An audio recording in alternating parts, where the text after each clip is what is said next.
So they say you should hire someone as early as you can when you run your own business. The moment you can afford to hire a person to take over some of the workload that you've been doing yourself, you should do that immediately. And I'd have to agree with that. I've started a few businesses over the years, and when I got to the point where I could employ somebody or even bring on a contractor to take on some of the work that I was doing myself, it immediately changed the output of the business. So I'm absolutely an advocate for that. But there's also a trap that goes with this. If you are somebody who takes a lot of pride in your work, has a lot of pride in your business, it can be quite difficult to give over some of that work to the person that you've employed to take some of that work, so that you can free yourself up to be able to do other things. And so this is a real challenge for business owners to be able to get themselves out of the way, to be able to remove themselves as the bottleneck. So this next step is really about transitioning your thinking. It's not about becoming an employer, it's about becoming a leader, taking on the mindset of a leader. This involves a couple of things. One is getting your ego out of the way. Now, I've been guilty of this in my business, absolutely, which is where you, again, take so much pride in the work that you do, and you're used to interacting with people and being the face of the thing, and then allowing somebody else to step in front of you, take some of that work, take some of the acknowledgement that comes with that work, and be okay with that. Another thing I've certainly done myself, which is another trap, is find yourself working out of guilt. This sounds a little bit weird, but if you're used to doing all the work yourself, building this thing, again, having pride in what you've built, and then somebody else is coming in and you see them doing the work, and then that's the opportunity for you then to step back, have a broader look at what needs to be done, to be able to look at the strategies that are going to grow the business. That sometimes means doing less of the physical work, sometimes doing less of the tedious work, sometimes doing less of the work that you wouldn't want to do. And it can be difficult to let that go because, again, we can get so much pride wrapped up in the work that we're doing rather than the outcome of the work.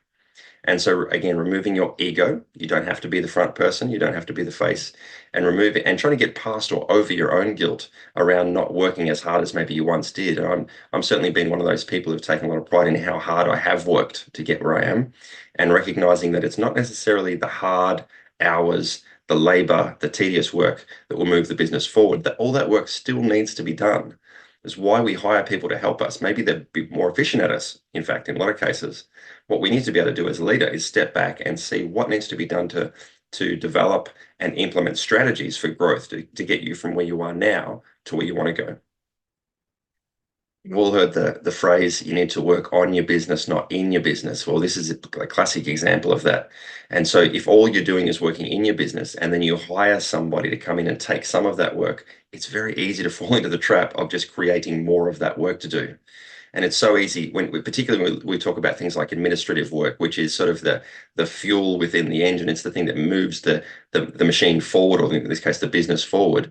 And so if we're doing X number of hours of administrative work, which is sort of all the tasks that makes the machine work, well, then we hire somebody and very quickly we can find more of those tasks. So we can think, well, if I just did more of this, we have better outcome or better output. Not always the case. To a point, yes. And I've seen this in my business where if we could do more administrative work, more marketing, more promotions, all of these things that sort of help the business move along and grow, to a point, it will grow more when you've got more of you doing those things. But at a certain point, there's also a barrier to that, and you have to look for new opportunities, new areas of growth, new markets, new strategies to implement so that you can get into the next layer of growth and then expand into that as well. So what the team needs is a strong vision, and that has to come from the leader. Now, the employer can often find themselves in a managerial role, and that is not a leadership role. A leadership role needs to step beyond that, and again, take that broader picture view of the whole thing, everything that's going on in and around the business, looking on the periphery for opportunities, and then developing and implementing strategies for growth into those opportunities. So the team needs a strong vision, and the leader's role is to develop that vision. Reflecting on my own career in business, in building and growing businesses, and then bringing people in and building and growing teams within the business, we've recognized that my job is the person to identify the obstacles ahead of us, remove those obstacles, equip the team with the resources they need to be able to move forward. And the strategy I put in place to make that happen is something called head in, hands out. I borrowed this idea from another person in business that I admire and adapted it to suit the business and the work that I do. Head in, hands out is an approach of leadership. And in this, imagine yourself going into a meeting. As a leader, it's very easy to walk in there with a list of things that you want to happen and questions for your team. to elucidate the information you need to be able to move forward. You ask the questions, you lay down the tasks to the group, and very quickly you'll get feedback and answers from those people. And very easily you can walk away from that meeting with a very long list of things to do. And I've found myself doing this many times. I walk in with 10 things and I walk out with 20 things. And so while we might be moving forward, I'm just creating more and more work for myself, which is then eating up the time that I need to be able to work on the strategies, work on opportunities, building relationships and networks, and all of those things that will help move the business forward. And so head in, hands out is about going into these interactions with your head, bringing your knowledge, your experience, and the strategies and the ideas that you've been working on. Bring those to the table, bring those to your team members, but keep your hands out. Don't open yourself up to tasks being handed back to you. This is about giving, not receiving.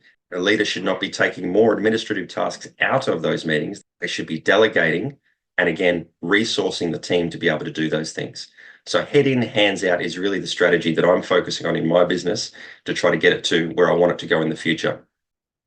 Now, depending on where you are in your business journey, that may not be possible to completely be hands out. You need to build up the people underneath you. So if you've been a solopreneur, a single person business owner for a period of time, and you've just hired people into your team, they may not have the skills or the ability to implement those skills to the level that you need them to. So there might be some hand holding, there might be some working alongside those people in those tasks for a period of time. But the idea, again, is to resource them, upskill them, give them the knowledge and exposure to experience that they need, so that when you go into these interactions, when you bring ideas, solutions, strategies to the team, you can say, here is the way forward I'd like you to go. Here are the resources you need. What are the questions you have? Right, here are the answers.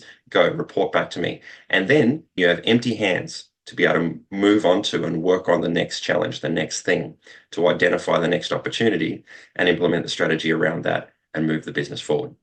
So head in, hands out. If you're listening to this and you own a business and you've got a team of people that work with you and for you, really try to think about this as a strategy. This is working so well for me. And it's something that took me the longest time to get to because of all those reasons that I mentioned before. Your ego can get in the way.